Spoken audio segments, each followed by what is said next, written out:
ప్రభువైన క్రీస్తు నామములో అందరికీ వందనాలండి. ప్రియులారా, దేవుని యొక్క పని మన చేతికి వచ్చినప్పుడు మనలో చాలామంది ఎలా మాట్లాడతారంటే, "ఏవండీ నేను దేవునిలోకొచ్చి 1 సంవత్సరం అయింది. లేదు అనంటే దేవునిలోకొచ్చి 2 సంవత్సరాలయింది. నేను దేవునిలోకొచ్చి చాలా తక్కువ సంవత్సరాలయింది. ఇంత పెద్ద పని నేను చేయడం అంటే చాలా కష్టమండి." మరి నాకంటే ఎక్స్‌పీరియన్స్ ఉన్నటువంటి వాళ్ళు చాలామందున్నారు కదా! మరి నాకంటే పెద్దవాళ్ళు చాలామందున్నారు కదా!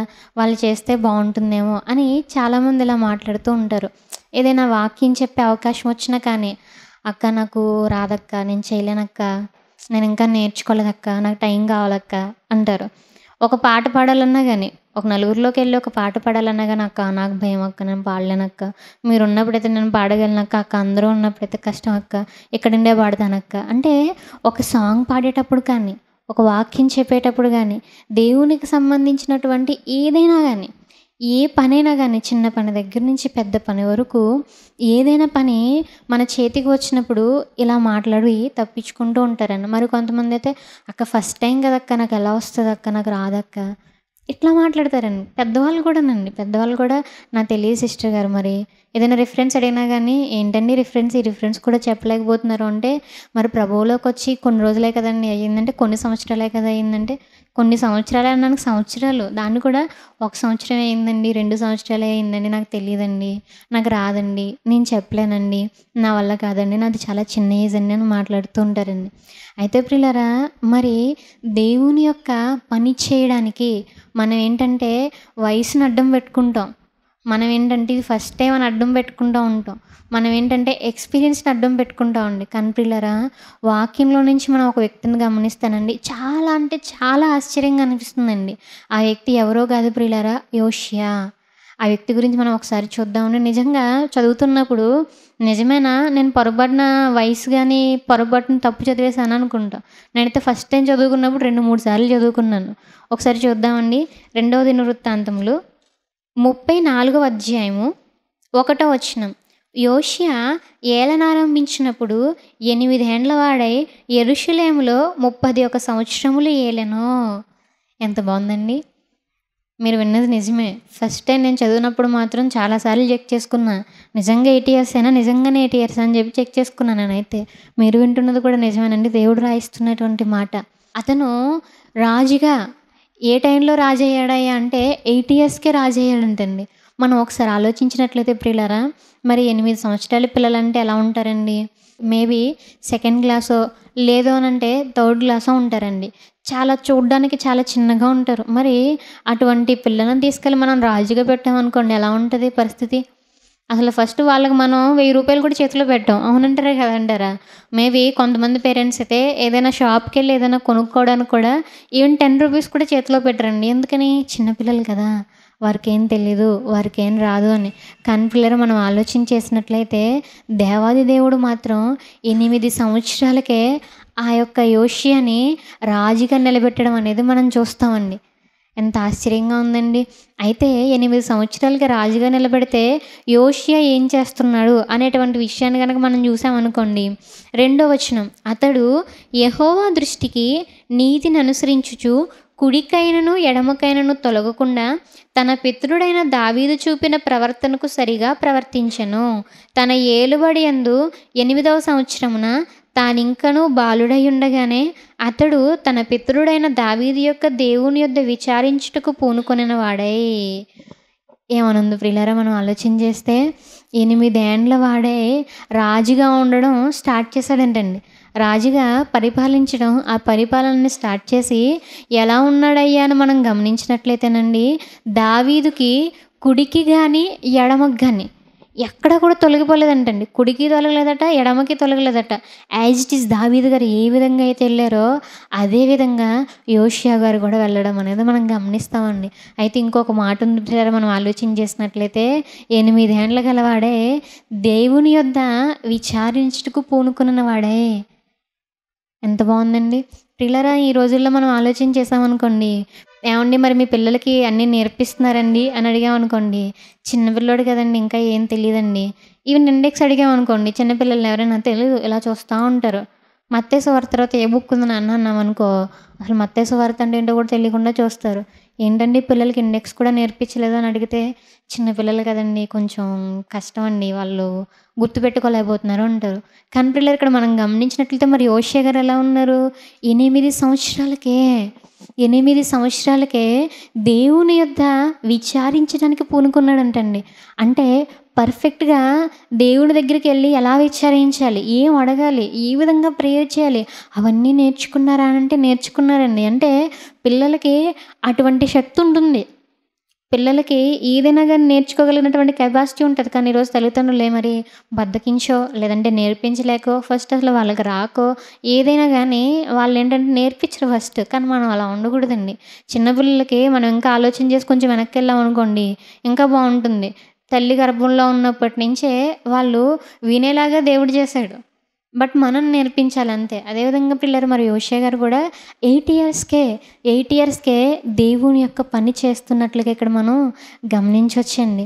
అదే ప్రియులారా మరి మనమండి, నాకు రాదు, నేను నేర్చుకోలేదు, నా వల్ల కాదు, అది కాదు, ఇది కాదు, ఎన్నో సాకులు చెప్తాం. మరి యోషియా గారు 8 ఇయర్సే, ఆయనకేమన్నా ఎక్స్‌పీరియన్స్ ఉందా? ఆలోచన చేసినట్లయితే ఆ వయసులో ఉన్నటువంటి పిల్లలందరూ ఏం చేస్తారండి?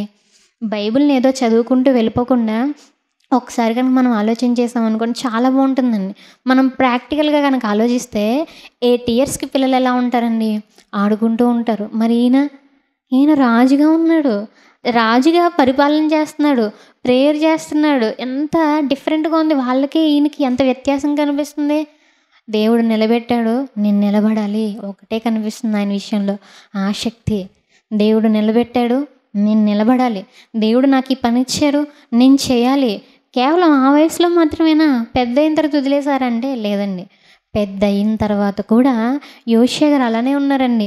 మనం చూసినట్లయితేనండి 8వ వచనం. అతని ఏలుబడి యందు 18వ సంవత్సరమున దేశమును మందిరమును పవిత్రపరచుట అయిన తరువాత, మనం చూస్తే తన ఏలుబడిలో 18వ సంవత్సరానంట. ఆలోచించేయాలి.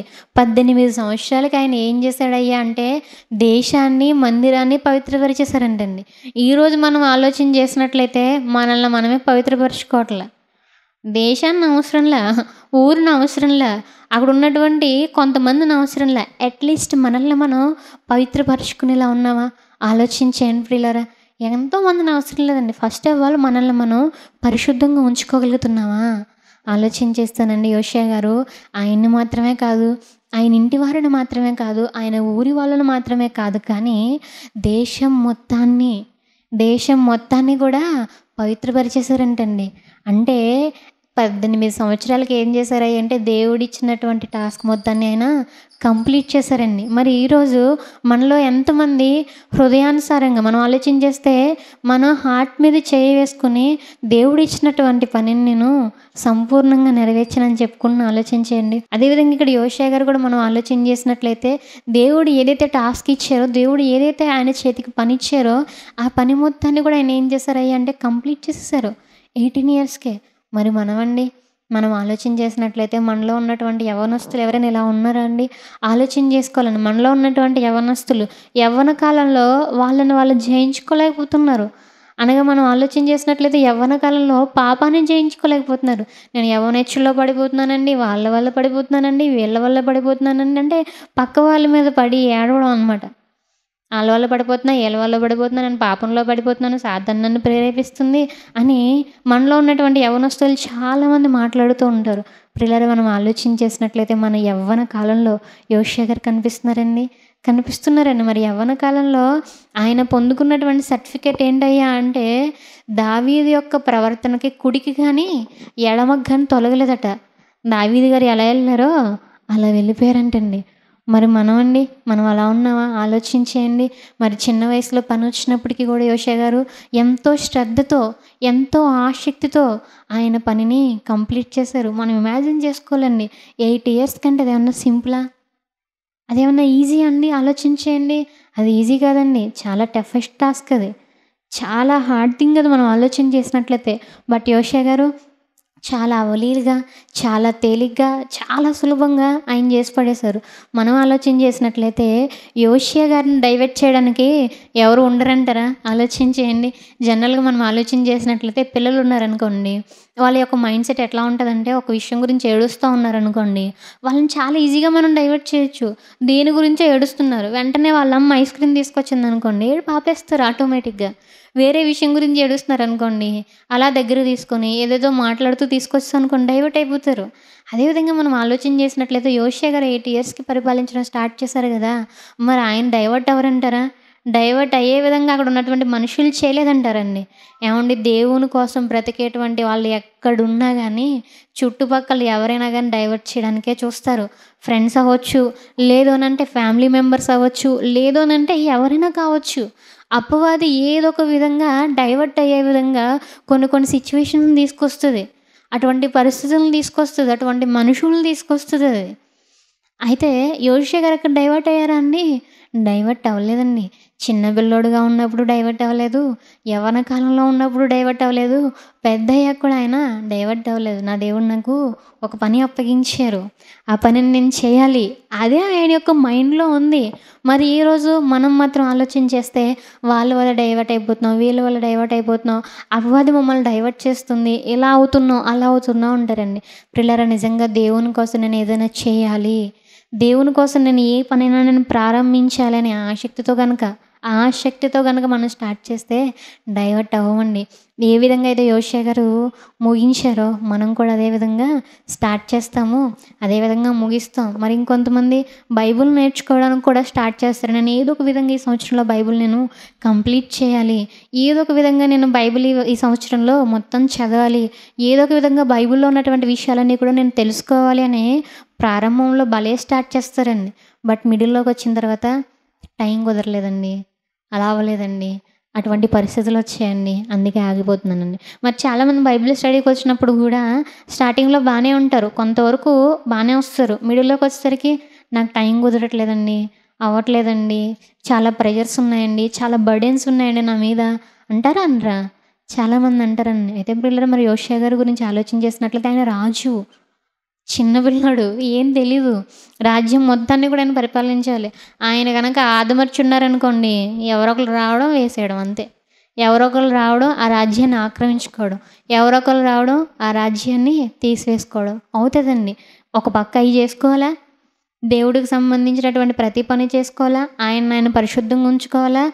మనం ఆలోచన చేసినట్లయితే అక్కడ మొత్తం గూడా ఆ 4వ వచనం, 3వ వచనం, 5వ వచనం చూస్తే మొత్తం గూడా పాపమండి. చాలా దారుణంగా పాపం విస్తరించి ఉంటుంది. అయితే ఆయన ఆ పాపంలో పడిపోలా.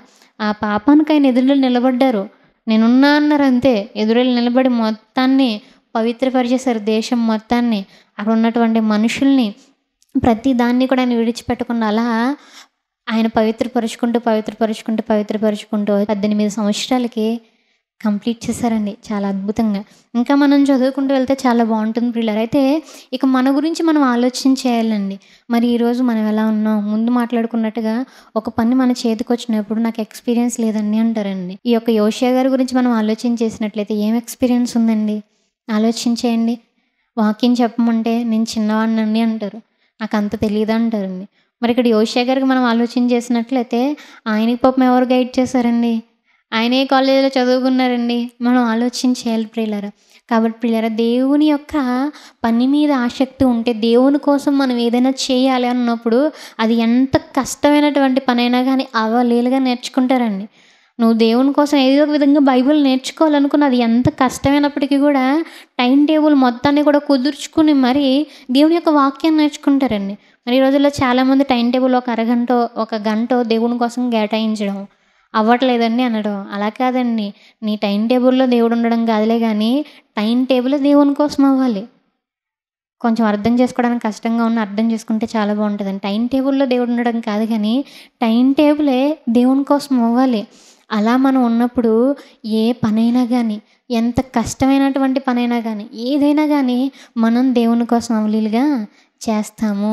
ఆ రోజు యోషియా గారికి జరిగినప్పుడు మనకెందుకు జరగదండి? ఆలోచించేయండి. కాబట్టి ప్రియులారా, మనందరం కూడా ఒక మాదిరిగా పెట్టుకోవాలండి. ఏ బాలుడే, చిన్న పిల్లోడే 8 సంవత్సరాలంటే ఏ థర్డ్ క్లాసో, సెకండ్ క్లాసో చదివేవాడై ఉండాలి. అంత చిన్న పిల్లోడొచ్చి దేవుని కోసం అన్ని పనులు చేశారా? అవునండి. మనం ఆలోచించేయాలండి. అంత చిన్న వయసులో దేవుని కోసం ఆయనే అంత చేసినప్పుడు, ఈరోజు నాకు 18 సంవత్సరాలొచ్చే, 20 సంవత్సరాలొచ్చే, 40 సంవత్సరాలొచ్చి నేనెందుకు చేయకూడదు? యోషియా గారు చేసినప్పుడు నేనెందుకు చేయకూడదు? ఇట్లా మనం వీళ్ళని పెట్టుకోవాలండి. వాళ్ళతో వీళ్ళతో కంపారిజన్స్ కాదండి. లోకంలో ఉన్నటువంటి వాళ్ళతో కంపారిజన్స్ చేసుకోకూడదు. మనకనవసరం. వాళ్ళలా ఉన్నారు, వీళ్ళెలా ఉన్నారు మనకొద్దు. బైబిల్‌లో ఉన్నటువంటి యోషియా గారు ఎలా ఉన్నారు? ఆయనతో మనం కంపారిజన్ చేసుకోవాలి. ఆయన ఎలా ఉన్నప్పుడు నేనెందుకు అలా ఉండలేదు? నేను కూడా అలా ఉండాలి. కాబట్టి దేవుడు మాట్లాడతారండి. చేటుకు నీ చేతికొచ్చినటువంటి పనిని శక్తి లోపం లేకుండా చేయాలి. ప్రసంగి గ్రంథంలో మాట్లాడతారండి. చేటుకు నీ చేతికొచ్చినటువంటి పనిని శక్తి లోపం లేకుండా చేయాలి. కాబట్టి ప్రియులారా, ఈరోజు దేవుని కోసం ఏదైనా కావచ్చండి. ఏ పనైనా కావచ్చు. ఒక పాటలు పాడడమా, వాక్యం నేర్చుకోవడమా, వాక్యం చెప్పడమా, లేదనంటే పరిచర్యలో పార్టిసిపేట్ చేయడమా, ఏదైనా కానండి. నాకు అలా కుదరట్లేదు, ఇలా అవ్వట్లేదు, అది అవ్వట్లేదు, ఇది అవ్వట్లేదు అని మనం సాకులు చెప్పకూడదండి సౌలు గారిలాగా. మరి ఎలా నిలబడాలి అంటే, ఏ విధంగా అయితే యోషియా గారు నిలబడ్డారో, ఏ విధంగా యోషియా గారు చేశారో మనందరం కూడా అట్టి రీతిలో చేయాలి అని చెప్పేసి ప్రభువు పేరిట మనవి చేసుకుంటున్నానండి. ప్రార్థన చేసుకుందాం ప్రియులారా. ప్రార్థన. పరలోకమందున్న మా తండ్రి, దయగల దేవ, ప్రేమగల తండ్రి, పరిశుద్ధుడా, అయ్యా, ఎంతో అద్భుతమైనటువంటి వాక్యాన్ని తండ్రి మాకు వివరించినటువంటి విధానాన్ని బట్టి కృతజ్ఞతలు దేవా. తండ్రి, మరి మీరు కోరుకున్న విధంగా మేము జీవిస్తూ ముందుకు వెళ్ళే విధంగా సహాయం చేయండి. మరి విన్నటువంటి యొక్క వాక్యాన్ని తండ్రి విని విడిచిపెట్టే వాళ్ళంగా కాకుండా నాయన, హృదయం అనే పలకల మీద వీటిని రాసుకుని వాటి ప్రకారం జీవించే విధంగా మాకు సహాయం చేయమని కోరుకుంటూ, తండ్రి విన్నటువంటి ప్రతి బిడ్డని కూడా దీవించి ఆశీర్వదించమని అడుగుతూ ఈ యొక్క ప్రార్థన క్రీస్తు వారి పేరిట అడిగి వేడుకుంటున్నాం తండ్రి. ఆమెన్. అందరికీ వందనాలండి.